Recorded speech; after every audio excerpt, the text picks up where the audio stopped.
Hi there, and welcome to the Skylight Books author reading series. If you'd like to learn more about us and our many upcoming author events, please visit skylightbooks.com, where you can browse our inventory, buy books, and join our Friends with Benefits Club. You can also follow us on Twitter, Tumblr, and Facebook. To speak to a real live bookseller like me, please call 323-660-1175. Thanks for your support, and enjoy. Salgado's poems are multifaceted and eye-opening. The best poetry often works with language in unexpected ways and with life as well. Poems are no exception to this. They are surprising. They are as surprising as running into a friend unexpectedly and as necessary as breathing. Tesoro is a story of family, survival, and the formative power of the women in Salgado's life. It is a telling of the balance between love and perseverance. Tesoro is an unearthing of the sacred connections that make a person whole, the treasure we forever keep with us when we learn from those we love, when we mourn those we've lost, and what grows in between. She's the Los Angeles-based Salvadoran poet who writes about her family, her culture, her city, and her brown body. She has shared her work in venues and campuses throughout the country. In the last 4 years, she self-published zines of poetry titled The Luna Poems, Woes, and Sentimental Boss Bitch. She's a 3-time member of the Poetry Lounge Slam team and a 2017 National Poetry Slam finalist. Her work has been featured in Latina Magazine, Univision, Vibe Magazine, Huffington Post, NPR, TEDx, and many other digital platforms. Her first book, Corazon, was published with Nautical fall of 2017. We're incredibly fortunate to have her back with us this evening. Please join me in giving her a warm welcome.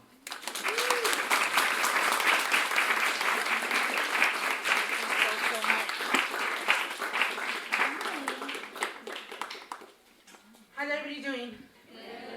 I know we're like amongst books and we're taught to be quiet amongst books, but that's not my kind of party. So how's everybody doing? So I'm so happy to be here. When I was in middle school, I was in a poetry club at King Middle School, and my teacher, Mr. Aby, brought us here to do a poetry reading before this was Skylight Bookstore. And ever since then, I was dreamt about having a book in these shelves. I've been coming to Skylight my whole life. So many Sunday afternoons were spent with me eating at the House of Pies and then walking over. I brought so many dates.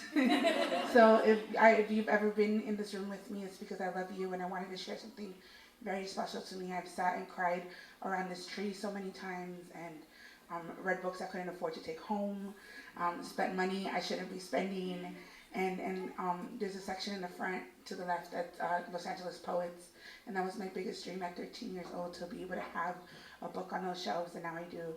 I have 2. So this is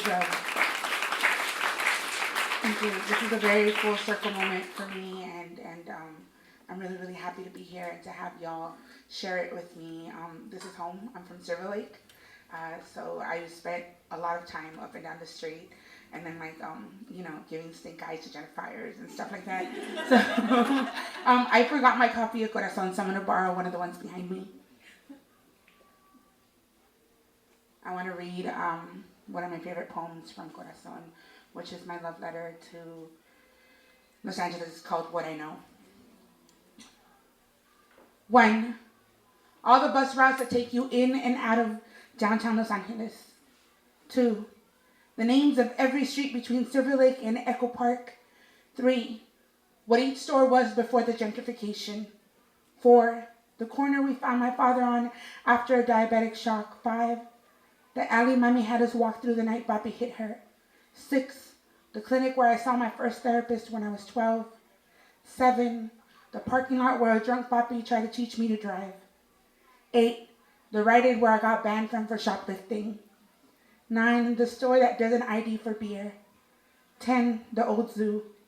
11. Griffith Park and its secret corners. 12. Glendale and a shopping mall. 13. Santa Monica Beach and my 2 sisters. 14. Papi's old car and our block. 15. My body, a glowing star within it. 16. My first love and his arms around me. 17. The jacaranda tree where I cried him out of me. 18. The dead end where I took my next lover. 19. The condom wrappers by the 101. 20. Fairfax and Melrose. 21. Another lover and his car. 22, his hand on my knee down Sunset. 23, the apartment in Culver City. 24, the breakup in Westwood. 25, in Hollywood. 26, on Broadway. 27, the hospital in East LA. 28, the 2 fetuses it kept. 29, California hospital. 30, my father it kept. 31, the grief I left everywhere. 32, what this city takes. 33, what this city gives. 34, what I cannot forget. 35, who I was before I knew what I know now, before these palm trees ever loved me back. Thank you.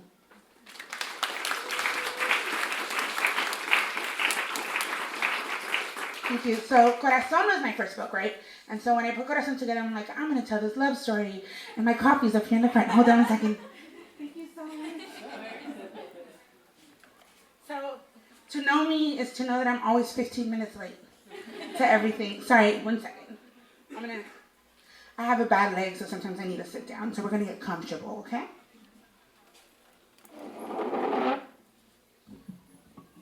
Speak amongst yourselves, so it's not weird. Or somebody hum the Jeopardy songs for me. There we go, this is good. Can everybody still see me pretty good? I mean, if you can, I love you, but we're going to figure this out.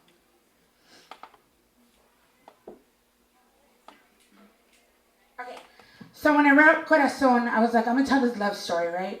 And I'm like, and it's going to be, because that's what I do most. I write love poems. And how could I not? I grew up listening to Juan Gabriel. Oh my God, if he's not dead, I'm going to riot. I tweeted that. Quick side note, for those of you that don't know, Juan Gabriel is, I don't even know what the equivalent for English speakers would be, but he's kind of like Elton. He's like Prince, but like more, like Michael Jackson, but like wouldn't dance. I don't know how to. He's just this beautiful artist that wrote so much music for himself and other artists, and just sang the greatest love songs that would either make you want to fall in love, or that will like see right through all your ache, and then you'd like sob, right? And there's songs that many of us could hear, and on cue we'll start crying. Like I think most of us have cried to Amor Eterno at least once. And so I grew up listening to him and to Los Bukis and to Los Temerarios, all these bands that sang about love, and then watching novelas, which is all about frustrated love, right? And like the girl wants the guy, but the guy can't figure it out, and then I'm just like, leave him, and she's like waits till the end. And so when I put Corazon together, it had to be a love story. But the thing that surprised me about the book, that it wasn't a love story about the relationship that I thought I was writing about, it was a love story about me, right? About what happens beyond a relationship, beyond an off and on again relationship. Like, how do you return to yourself? And that's like what the whole book is working towards. Like, am I worthy of love? And then it answers the question of like, yes, but you are your own love. Like, this is how this works. And so when I wanted to do Tesoro, I wanted to kind of continue that conversation, right? Like, okay, so now that you love yourself, like, what do we write about now, right? Like, what do we explore? And I wanted to write about my family. And at first, like, I had this huge idea that I was gonna like interview all the women in my family, because I realized that the men in my family are awful. And I was gonna interview them, and we were gonna talk about how they survived and try to figure like out all the stories and stuff. And then as the book was approaching, because I give myself ridiculous deadlines, I was like, that's not happening. The book is like, when you have a collection of poetry, you think that you're the one that's in charge, right? You think you're the conductor, and that's not how this works. It's almost like it's another living, breathing creature, and you all have to communicate with each other, and the poems tell you what they want to be. And I'm a strong, strong believer of that. So as I was doing this, I was like, I don't know what this is, but we're gonna figure it out. So I'm still figuring it out as we go. And every time so far that I've done a reading, I've read different poems, because I'm really interested in recreating the book every single time I get in front of a different audience, because I'm never the same person and the audience is never the same, right? And yeah, so I'm going to read the first poem. It's called Terremotos. They lived in a tiny house with missing windows, so it always seemed as if their home was squinting. Its front yard a tangled mess of balding hair, rusty lawn furniture, old bicycles, and 2 lemon trees. The kitchen's linoleum sang beneath the mother's shifting weight as she washed dishes before bed. The father read his newspaper in the dining room, a bottle of vodka hidden beneath his chair, the radio tuned to a sad, slow, honey-thick bolero spread evenly over the dinner table. In the bedroom, the 3 sisters wild even when silent. Their books, poems, and drawings covered every surface of the house. There were pets, sometimes a dog, sometimes a cat, sometimes a rabbit or a turtle or a pigeon, once for an hour a baby possum until the mother made the second daughter give it back. At nights, the tiny house became a jail cell with shouting matches and riots. Everyone pushed and pushed until the walls threatened to burst, but never did. The mother would return to the kitchen and the father would leave and search for more drink, and 3 sisters would laugh, loud, over the music, over the hurt everyone fought over but never spoke about. They would howl their best wild howls, and the mother would threaten to come out of the kitchen with a sandal, and the father would sigh, calling them terremotos. And they were.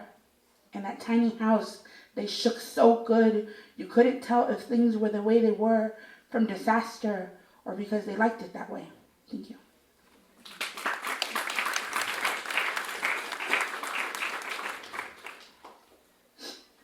Mami, Tia Marina, Tia Reina, Tia Paz, Tia Morena, tias with names forgotten, tias, borrowed tias, adopted tias, cousins old enough to be tias, all busy at the table.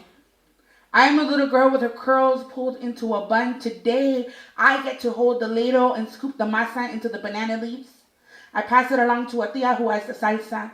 Another adds chicken, another potato, another ejote, another wraps it and drops it into a pot the size of my body. Mommy makes a joke. If no one brings any presents, we have plenty of tamales to unwrap at midnight. And everyone laughs at the same joke we hear every year. The tias gossip and I pretend not to listen. I watch as they laugh, stir pots, and smooth their hands over their aprons. My sisters call my name and I ignore them. I am learning magic today. Thank you. It's tamal season, right? I write a lot about food, right? Funny the fact that I write about food, but for that too, my relationship with food is an interesting relationship with food. But for us, our culture so much is based around food, right? Especially for many of us that grew up not having much else, right? Like, tal vez no les puedo dar todo, pero la refrigeradora siempre está llena de comida, right? Like, there's always food in the house. You might not have like the flyest sneakers. You might be wearing the same pair of jeans 2 years in a row, and you might have a safety pin in the zipper, but there's food in the fridge, and my mom always prided herself in that, and for us, like, that's how we communicate love, right? Like today, I have a little bit of a cold, and she made me caldo de res, right? Like, I guess it's called oxtail soup, right? Or whatever, something soup. And she made me the soup, and her arthritis is flaring up, and she's having a hard time walk. And she still made the soup because she knew that I didn't feel well and I had a reading today. And so she like waddled it over to me, and I was just like, these are the moments that like I chase after in my work, and like I'm like constantly rewriting the poems, you know, to try to get these beautiful little moments, you know, that are full of so much love, but at the same time full of ache, right? I feel like those are 2 feelings we continuously feel together. And in Tesoro, I explored so much of that. The 2nd chapter speaks a lot about my adolescence, and it starts with a poem called 1995. The summer I spent in Gainesville, long before love asked for my skin, when the blood came for the first time, while mommy was thousands of miles away, I was learning to swim, trusting the water with my body. My uncle didn't think I was doing it quickly enough, so he grabbed my life vest, took me far out into the lake, swim back. But I just floated there, crying, until my cousin came, took my hand, led me back where my toes touched sand. To this day, I still do not know how to swim. This is called phone sex. The first time a man said, "I love you," I had never seen his face. It came between grunts, between questions of underwear and how hard I could take it. I was a child and had found a number in a phone book somewhere I could call, and someone would always listen to the sound of my voice, the shallow of my breath, turning me into a cliff they were begging to jump off of. When my mother blocked the numbers I told her were the psychic hotlines. I then found the internet full of men trembling to touch the small of my prepubescent back. I was good at saying the best things. Words had always been my best toys, and I shared them willingly. When I got older, and a flesh and bone boy climbed over my body, I closed my eyes tight, pretending his mouth was a phone receiver, and I was nothing but a stream of words climbing out of places I had kept hidden from my parents, my priest, my conscience, my God.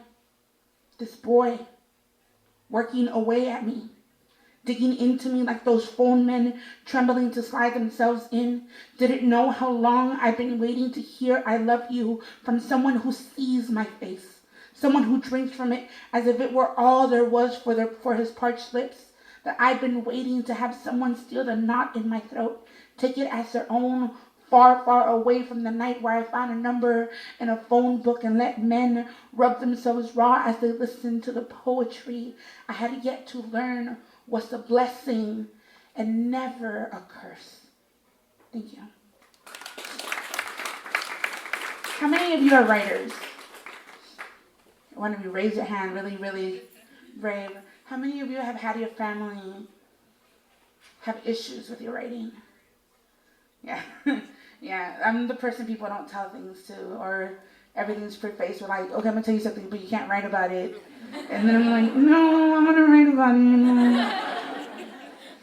I mean, you know, there's one thing between keeping secrets, and there's another thing between being silent to things that need to be spoken about, right? And there's a difference. And obviously I don't go list everybody's like full names, so you can go look them up on Facebook. But and for me, for the longest time, I thought my poetry was a curse. It was something that I couldn't stop doing, that I didn't want to do, but it was something that I would get in trouble for a lot, especially because I grew up in a home, you know, where my father was an alcoholic, where he was sometimes abusive, and at Latino homes, you don't tell anybody anything, because if you do, you are. My dad used to call me Judas. My dad loved me. He also used to call me Corazon, but sometimes something would go like left, and then he'd call me Judas, because like that's what I would do. I would write about poetry, and when I was in first grade, I wrote a poem about him physically abusing my mother, and a social worker came to the house. And I don't write about that in my work a lot because I think I processed it, and I forget that sometimes my readers don't know me then. So I try to share those stories when I can. But yeah, for a long time, my sisters would storm out of places where I would read poems. And so when I read poems here, when I was 13, my dad came and my sisters came, and I read a poem about my dad being an alcoholic. And then I saw my dad like look down at his hands and not look up the whole time. And then my sisters afterwards were so mad, and we were supposed to go eat at Denny's. Because that's where you go. That's fancy. There's waitresses and menu, and like people bring you your food. You don't go to a counter. And we were supposed to go eat at Denny's, and my dad wasn't in the mood anymore. And so we just went home, and I got the silent treatment for like the rest of the day. And you know, he passed away before like I made a career out of myself with poetry. But my family's cool with it now. My sisters come to my readings. My mom still sometimes. I have a poem that talks about how she keeps jewelry in the house. And when I was practicing the poem at home once, she was just like, "Why are you telling everybody you have gold in the house? They're going to come looking for it now." And then I was just like, "Mom, one, nobody knows where you live. Two, no one wants my dad's old cross. Like, I don't think it's gold, Mom." But you know, it's these things. It's the culture, but for me, my biggest treasures are my poems, because it's how I don't forget. This poem is called San Vicente en Salvador. I lay a starfish girl on the bed of a pickup truck. The sky a candy blue as we drive up the road, cutting like a party ribbon around a volcano. Another truck bigger and dustier than ours, roars by. It is heavy with men covered in ash and sweat. I know by their tired faces they've been working the cotton or sugar fields all day. They are headed home to warm tortillas and frijoles. Maybe, if it's a good day, una sopa de pollo. San Vicente is church bells in a cathedral I can see for miles. The sun is setting. The sky, a watercolor painting. I sit up and my hair becomes a waving flag. We drive in and out of small towns and villages, each a knot of noise, of color, smells, each a rosary bead, each a pebble leading us home. I am only eyes, no mouth, no hands. I give my heart to the horizon. This is my land. I was made of this dirt. San Vicente, a speck behind us. I am a starfish girl again. The stars are out and waving back at me. I pray we never stop driving, but the road becomes familiar. I hear my uncle and mother laughing from inside the truck's cabin as we slow down. I sit up again. For a second there, I was all Salvadoran. The sky, volcano, and road agreed. Thank you. How many of you are from the San Fernando Valley? Really? Okay, I'm gonna read this poem. In my early 20s, I'm 34. So in my early 20s, I spent a lot of time in Pacoima. And it's weird because nobody leaves this side of town to go to the valley. Like, it's the other way around. But I have a poem about that. The Valley. I don't go there anymore. But, you know, it has a place in my heart. The Valley. Marco, Sochi, Rose, their parents, their house, the pool, the dogs, Marco's car, Kanye's college dropout. Jesus walks.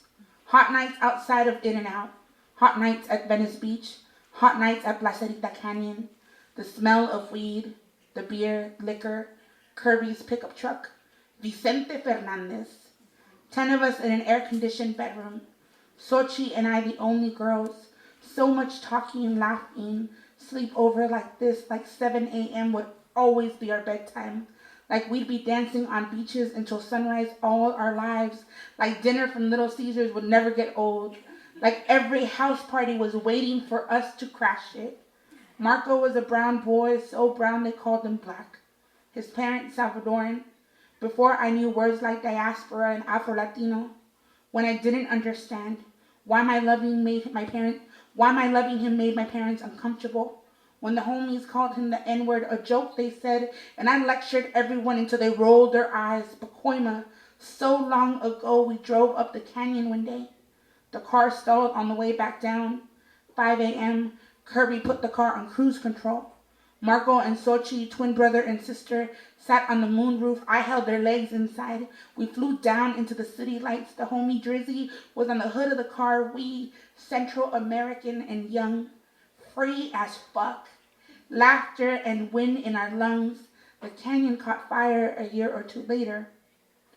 We never went back. Marco met someone. 3 children. I fell in love with someone else. My father died. The world ended. Slowly. Like another life I once lived. Pacoima, I say. Like I was never there. Thank you.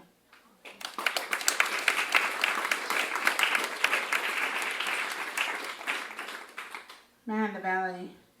We had a bar we would go to called the Little Rock. And in Van Nuys. Nobody goes to Van Nuys party, but we would. You know, when you're young and the one friend that has the one car, they decide where you go. And that's where Marco wanted us to go, so that's where we all went. And those were good days. Like nowadays, I'm like, what? I can't. If I don't sleep 8 hours one night, I don't function. And we used to go like up until 10 in the morning, and then we'd be making plans for later. I don't know, we lived on Monsters and Little Caesars and weed. So a little bit after that, I like piecing my books together in chronological order. It makes it easier. It's my cheat code, but also I like telling a story throughout the book. And so after I used to hang out in the valley, I ended up having a tonsillectomy, and had like it was tonsillectomy and UP3 surgery. Whatever, like a lot of stuff in my throat got taken out, and so my voice changed. I used to have a really raspy voice, and so it's funny. Like I've changed a lot as a person too, but like the parts that make me the most me changed too. And so the fact that like so many people don't know, like so many people recognize my voice now, but like if they heard my other voice, they'd be like, "Who's that?" And then I'm like, "That was my sexier voice. That was my phone operator voice." But I wrote a poem called Tonsillectomy, but in true Yesika fashion, it's a love poem, kind of. I don't think you ever loved me, you say. I think of my throat surgery, how I was awake on a hospital bed and then I wasn't. Hours later, somebody kept saying my name. I was so far away, I didn't want to come back. I woke up to my doctor calling my name. I couldn't speak. I was moved to a new room, tubes down my throat. Nurses would talk to me and all I could do was nod. I got sent home the next day. I couldn't eat anything solid for weeks. I lived off of ice cream, Jell-O, and chocolate pudding. One afternoon, my sisters baked a pizza. I had never wanted something so bad it hurt. I snuck into the kitchen, tore off a piece, slipped it in my mouth, let it sit on my tongue until it became mush, spit it out. I cried for hours afterwards. I could smell it through my window. When I healed, my voice changed. A small, smooth pebble I slid through my teeth. You called and you thought you had dialed the wrong number. I laughed. It's me. You were what I had been waiting to eat, what I hoped would heal. I do love you. I spit out into the sink and cried myself to sleep. Thank you.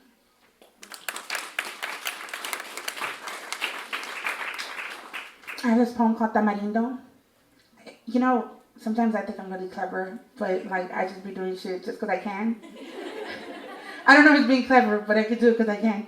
But I obviously the lemon in the front of the book, right? And then so when I couldn't title things poems, I just started naming them sour things because I'm like, this is so clever. Nobody's gonna get. I'm like, bitch, a tamarindo has nothing to do with a limon, but it's still bitter. And the poem is really short. It says, I text good morning, but I meant to type, why are we not waking up in the same bed?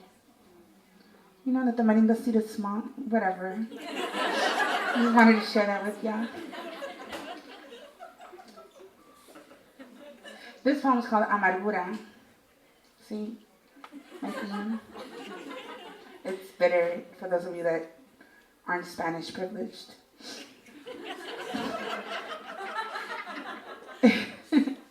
You asked me once, lipped wedged between mine, hands knuckle deep into curls, bed sheets cocooning our bodies. Would you be welcomed into this bed once you are married? The answer came. A suicide yes. A Mary Magdalene promise. The sex was never worth the truth, but my hands caved with too much air between us. You asked and I gave a white flag, my hair washing your feet. A pact made with the next woman, the future wife you knew would come even as you pulled my hips closer. Take him. I've kept his bones warm just for you. Thank you.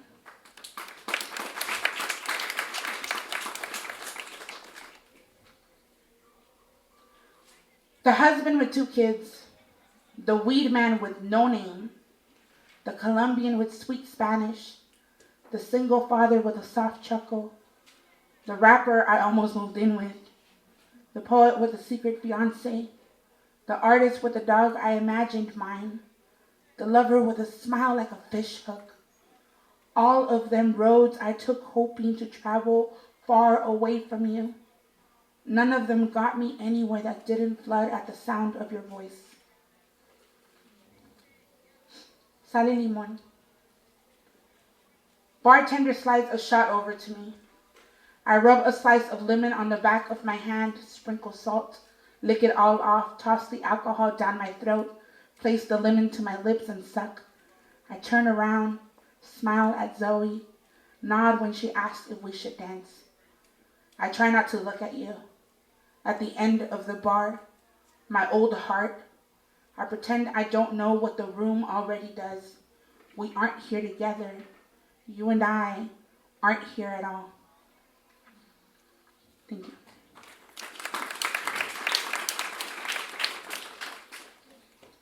That was the broken-hearted section of the night. I recently, so the person, okay, wait, hold on. Long story short, I was involved with someone for a long time, and then I found out that he was with somebody because there was a picture of a jack-o'-lantern on his Instagram, and he said, our first pumpkin carving. And so then I cried about it for a long time to my friends, and one of my friends sent me back the flyer for my book release at the beginning of the month, and she's like, because I cried about it, I'm like, I feel like he got the last word, right? Like, after 5 years of this frustrated relationship, and I wrote all of these poems, and we had all these fights, and all this frustrated, like, waiting to be loved back. He did love back, but it wasn't me, right? I'm like, I feel like he got the last word. And then my friend sent me the flyer to my book release, and then she was just like, no, you got the last word. He can keep his fucking pumpkin. And so then, all this time, I'm like, he can keep his pumpkin. It's become my thing. So much that I almost got a jack-o'-lantern tattooed onto my wrist, because I was just like, not for him, but just for the sake of, like, I think a lot of us are always chasing after what we think we want. And then the universe is like, oh, you're so cute. So that's why I feel like every time I dream, the universe tells me to dream bigger. Because I be like having some, like, simple ass dreams, right? Like, I mean, like, it's not simple to have a book on a bookshelf, right? But that was all, like, I didn't know what else would come with that. I just wanted my name on the spine of something sitting in a shelf. And then the universe was like, word, you're going to get that, but then you're also going to get all of this. And then I got all of you. And I've got all these beautiful faces that show up everywhere where I read my poems. And I think that that's like a gift that I never even thought to ask for, right? And so, yeah, so he can keep his pumpkin. My fourth chapter in my book was the most difficult chapter for me. It's kind of like, you know that drawer in your kitchen that you just throw, like when you know that drawer where you're just like, where the fuck you put it in the drawer?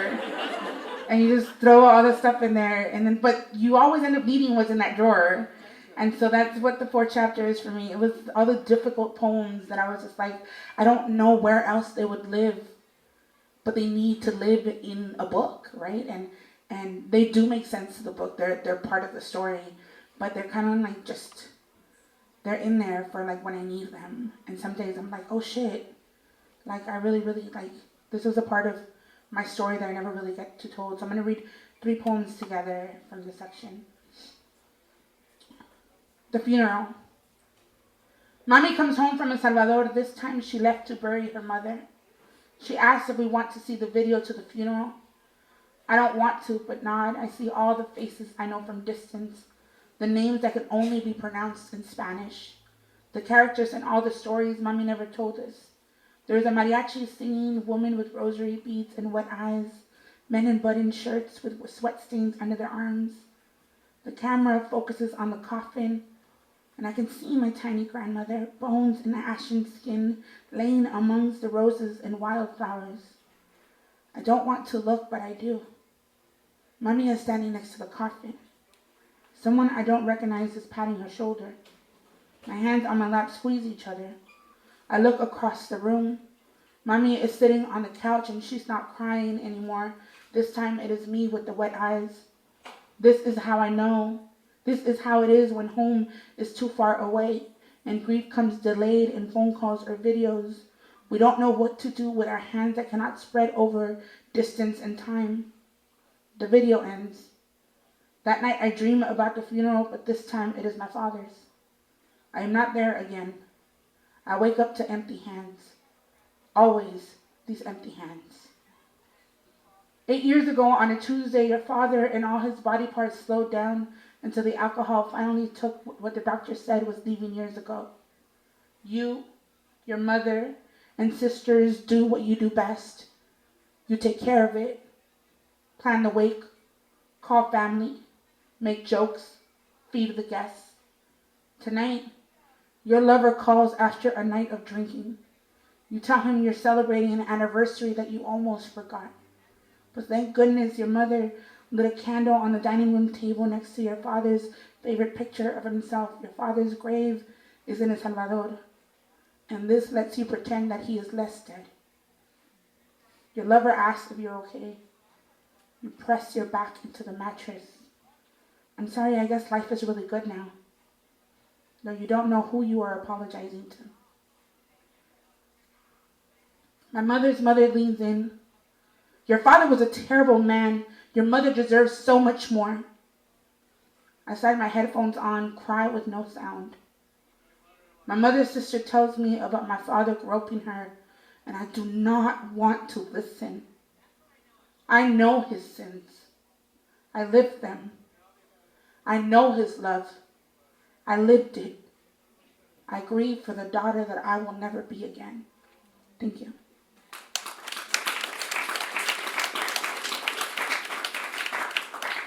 I want to read the poem that caused me so much drama online. So at first it was titled "White Men on OkCupid."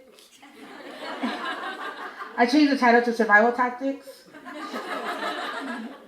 I want to sneak attack them. They're like, oh, this is, I feel so cultured. I'm reading a Salvadoran girl's poems, da da da, and then they're like white man, and they're like, oh shit. But they're already in the poem, so they can't they're already in the they already bought the book.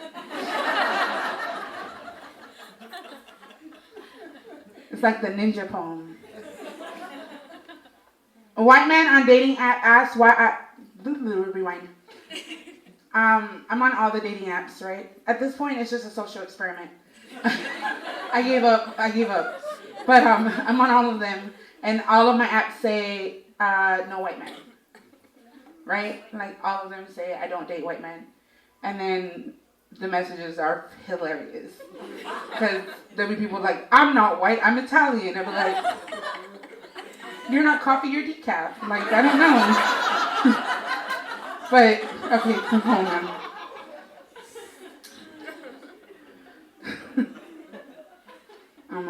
That was a joke I just thought of right now.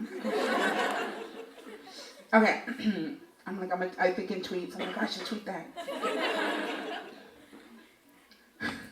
White man on the dating app asks why I don't date white men. He likes curvy Latinas. Always wanted to sleep with someone like me. He says I'm the smart kind of Mexican. Right?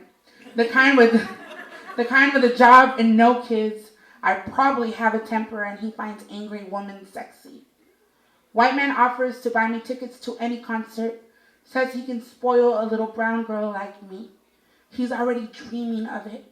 How holy that would be. How saved I will become. White man is already colonizing. Teaching me he is God.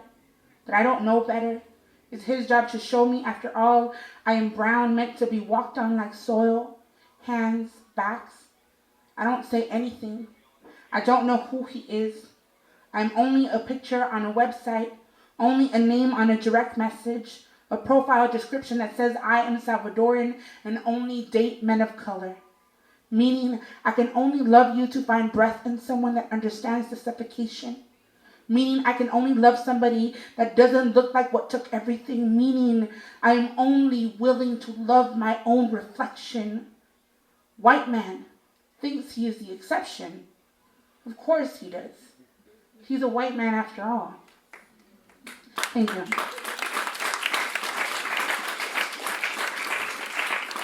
That leads for a lot of interesting conversations with people afterwards. They're like, oh, you hate me because I'm white. I'm like, no, I'm calling out whiteness as an institution, not you as a person. I didn't say Bob in the poem.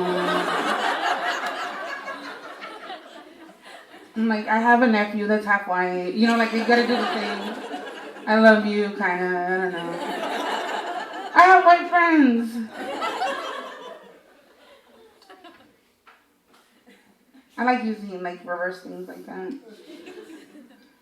And the last chapter it's my favorite chapter. It's the 5th chapter. These chapters don't have titles, but I wanted the last chapter to be me on the good days, right? Like, most badass version of me that I know, like, on the days where I could be like, yeah, I'm ready to, like, take everything on. So I put a bunch of poems that are pretty much love poems to myself and to the people around me. And yeah, I love ending things full of love after I talk shit for a few pages. But that's the point, right? Like, Tesoro is a story of survival, especially, it's the story of me coming into my womanhood and surviving everything that was a hurdle along the way, right? And that I will have to continue surviving. And my family will have to continue surviving all these stories that I didn't really get into today just because, there's other poems that talk about, like, a lot of heavier things. And I'm not in that space today, but, you know, we're surviving, right? And so then survival isn't this dark space. It's colorful and it's bright. And there's mariachis playing there, you know? And there's a lot of Hennessy there with pineapple juice. The only thing you could drink there is pineapple juice and Hennessy, or both of them together for me.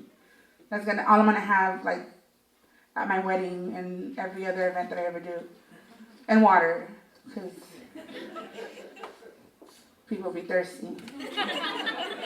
One time, Tia Marina chased her husband around the lemon trees with a frying pan after he spent all their money on alcohol.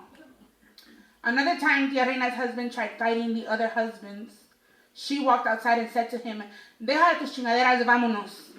And he followed her home. In our family, anytime something broke, a door, a pipe, a child, oh no, I lost my place. A door, a pipe, a child, the woman would pull out the tools and fix it themselves. The men somewhere else falling apart. Don't you want a husband? A distant relative asked at a party. I sip my Hennessy and ask, for what? Thank you. Yo soy de aquí y yo soy de allá.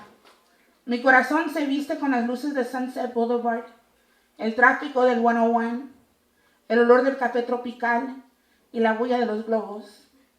Mi piel se baña en el río de Jalponga, la puntilla y la cañada que pasa por la casa de mi abuela. Estas mismas manos parten pupusas y pizza. Mis caderas bailan cumbias y hip hop. Amo a todas mis parejas con mis 2 lenguas. En ambos países soy complicada y tierna. La misma colocha con labios rojos y un amor que no sabe nada de fronteras. Thank you.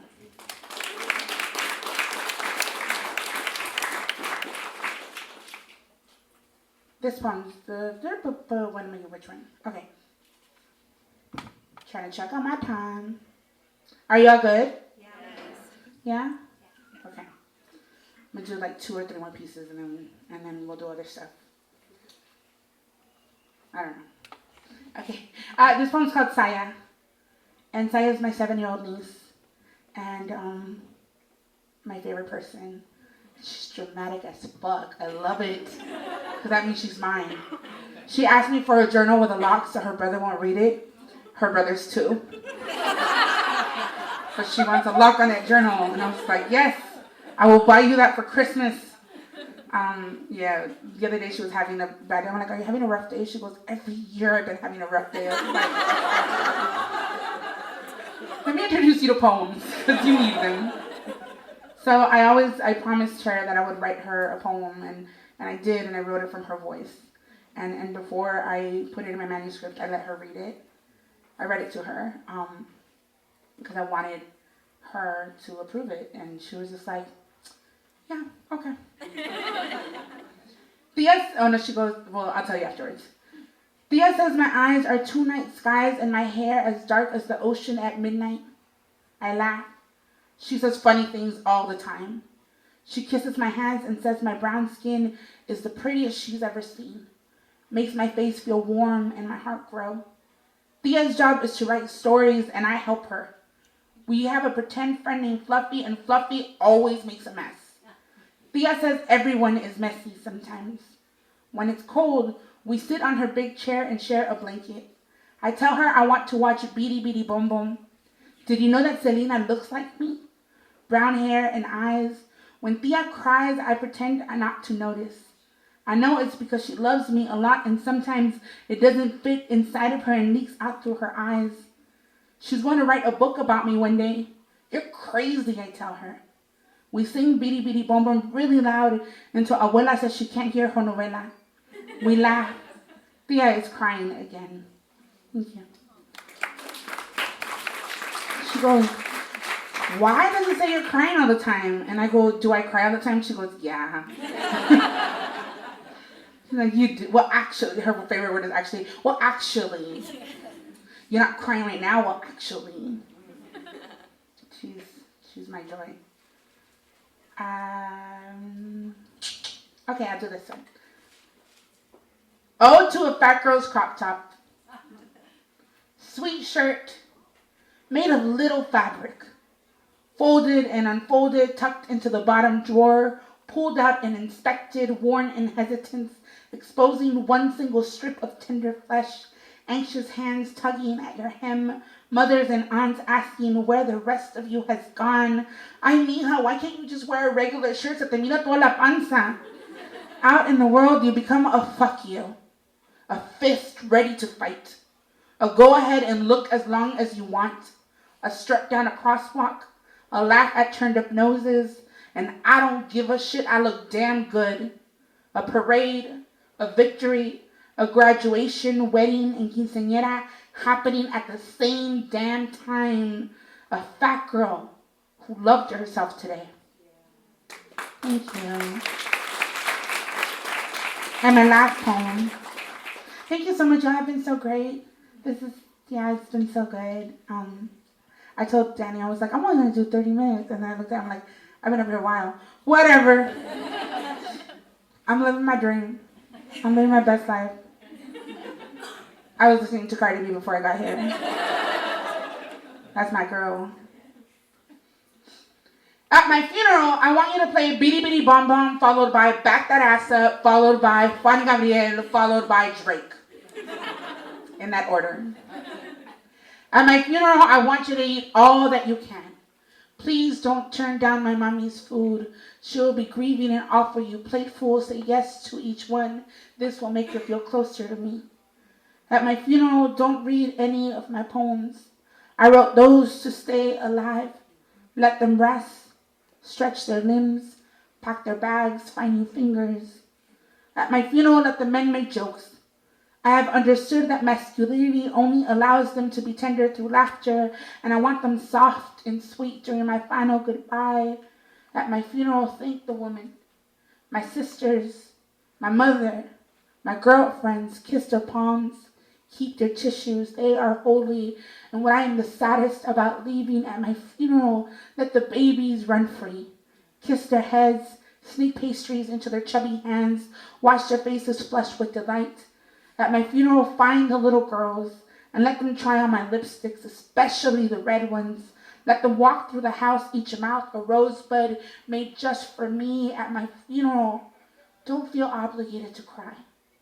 Dance if that's what your body asked for. Remember this body of mine felt most alive beneath strobe lights and loud music. At my funeral, I will be dead, of course. And this will be a victory. Praise the sudden illness that claimed me. Praise the hospital bed I held in. Praise the doctors and nurses and prayers that try to keep me. Praise this heart of mine that just couldn't anymore. Praise all the years that came, wrapped themselves around my legs and pulled me away. Praise my death because it did not come from my own hands or razor blade or pill. It came because it was time, because my body or my God said, come home. And I collected all that I am and walked through that door. At my funeral, play a song that said I survived myself. Praise be, such a sweet, sweet end. Thank you so much. Thank you. So I don't know what we're going to do now. This is I know we were going to do a Q&A. Are we doing the Q&A now or later? After the tamales, I didn't bring any. Did you bring the tamales? Okay, we'll do a Q&A now. How much time do we have for the Q&A? 10-15 minutes. Okay. That's one question for me. I'll try to be brief. But yeah, does anybody have any questions or anything like that? And this is the part where y'all look at me with blank faces and you don't ask anything. And then when I'm signing your books, you want to ask me questions. And there's like 20 people behind you, and like I have to be like, yes, okay, just DM me. And so ask me now. Yes. Do you see yourself in a tradition of voices? Do you see yourself in a lineage of poets you admire and who have influenced you? Do you see yourself furthering a conversation? Yes, of course. I come from a long lineage of people who write, right? Like, I'm the people that I look up to are Sandra Cisneros, Isabel Allende, Julia Alvarez. Those are my elders. Those are the women that influenced me and who I list like saints every time somebody asks me, right? And I am definitely contributing to the conversation because none of those women look like me. None of them are Salvadoran. None of them are fat women. None of them are also hyphenated Americans, you know, and those are all things that I bring to the table that I tell with my story, and I think it's really important for the generation after me to see what space I've been able to create. No, I'm not even create. What space I've been able to find, because I didn't create y'all existed.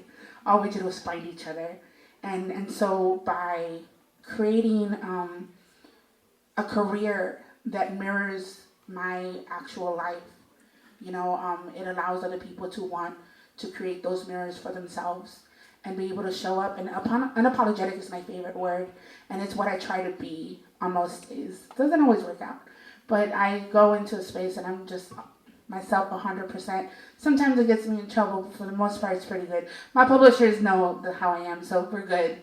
They're like, we have lawyers. I'm like, oh, that's cool then. I'm gonna just be me. But yeah, like I hope that I really hope that the young woman writers, young femmes looking at me, know that they can exist however it is that they want to exist.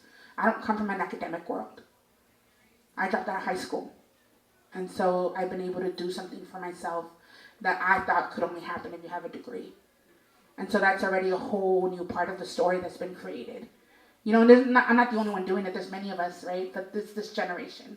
And so then the next generation, who knows what they come up with? I'm excited. I'm excited to see what they write about. And if we've had flying cars by then. You know, and then all those other things. But yeah, anybody else? Yes. I have two questions. Yes. One of them is, who is Jenny? My sister. Okay, that's So the question was, who is Jenny?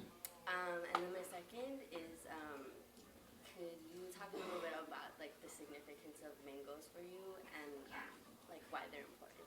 So yeah, it's funny because I have two sisters, Jennifer and Julissa. Julissa never makes it into my poems. But I think just it's because we're the farthest apart in age. Jennifer and I are a year and a half apart, and she's the mother of my niece and nephew, who are in. If you follow me on social media, you see them on all my social media, especially Henry, because I now is a diva.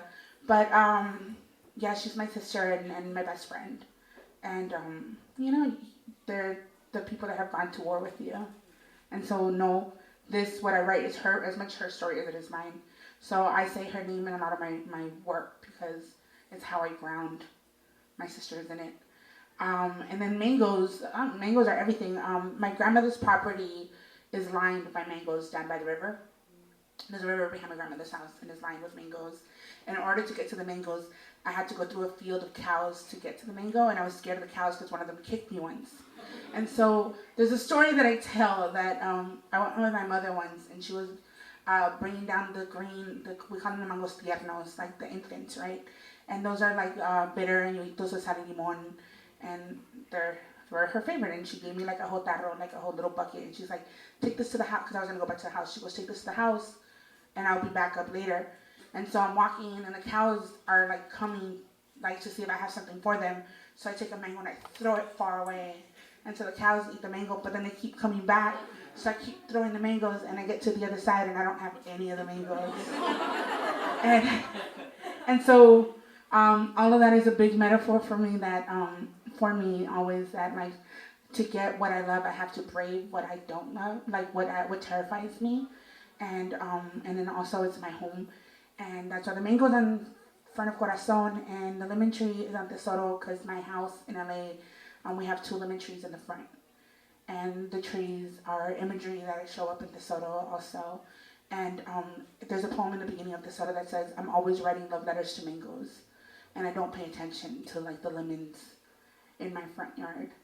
And so it's that's playing. I don't know what the 3rd book will have on it, but we'll figure it out what produce will be on there. Anyone else? Yes, my love over here. Yeah, so I discovered you luckily through Locatora Radio. Yes. Are you going to their thing later? No, I'm just Okay. visiting for the day. Yeah. I'm from San Francisco. Anyways, I'm curious as to like how finding your collective or community like influences your art, and like how you would suggest other people go about finding like their groups that dealing with diaspora, dealing with like being Chicana or being just all these different things that you touch on. I mean, finding my community was really important because it's really important to have people that understand you, right? And I was part of the spoken word community in LA for many years, but it's a very Black community, which is very beautiful, and I've learned so much, and I've felt so welcomed and so supported. My mentors have all been Black folks, Black men and women, but there was that missing something, right? Like that I'm like, I can't speak Spanish for any of you, right? Like, I don't, like, y'all, like, there's different things, and I honor their different parts of my story. And so I set off looking for, like, Instagram accounts and Tumblr accounts and all these things of people that resonated with me.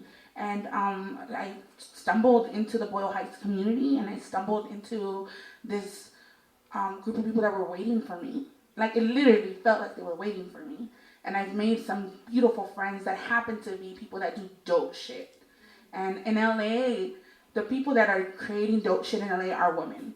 And we've all somehow managed, like in the Latinx community, and we've somehow managed to find each other. And we like just hold each other up. We hype each other up. My homegirls are Locatora Radio. They have a podcast, and I also host stuff. They've hosted events for me. I've written poems for my friends that have brands. And we just all like work on stuff because we're so excited and eager to create a new world that like we could thrive in, right? And so just use the internet. That's how I met all of them, on Instagram. Most of my friends that I have now, I met them through Instagram. So, I mean, just be careful who you're meeting up with. But connect with people whose stories connect with you, because there's some accounts. If they don't have pictures, don't. Okay, I have one more question and then we'll wrap up. Yes? So first of all, I started sharing my poetry because I saw you one time, like 2 years ago. So I was like, you're one of the reasons I started writing. I'm so glad you did. And I actually saw you with Alma. She put up one of a reading in downtown like last year. Oh, at the it was at a museum. Yeah, so it was Yes. the first time I ever went anywhere alone. Oh, I'm so glad. That was such a special night. I'm so glad you came to that. And so I gave you my zines that night, but along with Yes, you did. And so along with that, like I hate school. Fuck school. I don't like it. But it's ironic because I teach at a middle school now, and I'm hired, and like your poems are one thing that I always tell my students to go look at. I always Thank tell you. them, and like my thing would be like, would you ever be down to come to South Central? Like I see you, and I'm like, oh my god, like if she could come one night to like the open mics I host or something, or like come to my students and read to them. DM me your information. I get a lot of requests to go to schools, and I have to be like realistic to my own body that I can't do everything, but I always try to do something. Do you know what I mean? Like if I can't come to your school, I'll give you some books for your students, or just DM me and we'll figure something out. I think that the biggest thing that I learned this year was that I can't say yes to everything, even though like my heart completely wants to. Like if I could, I would just do everything for free all the time. But my landlord would be like, bitch. You live in Silver Lake. Anybody will come here immediately. And so especially because I'm going on tour most of December, and then the college circuit and all that. But just DM me in whenever I'm in town, and if I have a week where I'm not doing anything, I'll hit you up, and maybe we could arrange a visit. I just went to a high school in Mid-City, and it was all Central American kids, and it was fantastic. And so I want to do some more of that. But yeah, we'll be in touch. Thank you so much for having me. Thank you. It's Friday night, so I hope y'all go turn up. If you're looking for anything to do, my homegirls Locatora Radio, they're having their 2nd anniversary party. So it's on my Instagram, just find it. Thank you so much for coming, and thank you so much, Skylight, for having me. And Not a Cult, thank you so much for making everything possible. You've been listening to the Skylight Books author reading series. Don't forget, you can listen to this and all of our other great podcasts at skylightbooks.com. Thanks again for stopping by, and we hope to see you soon.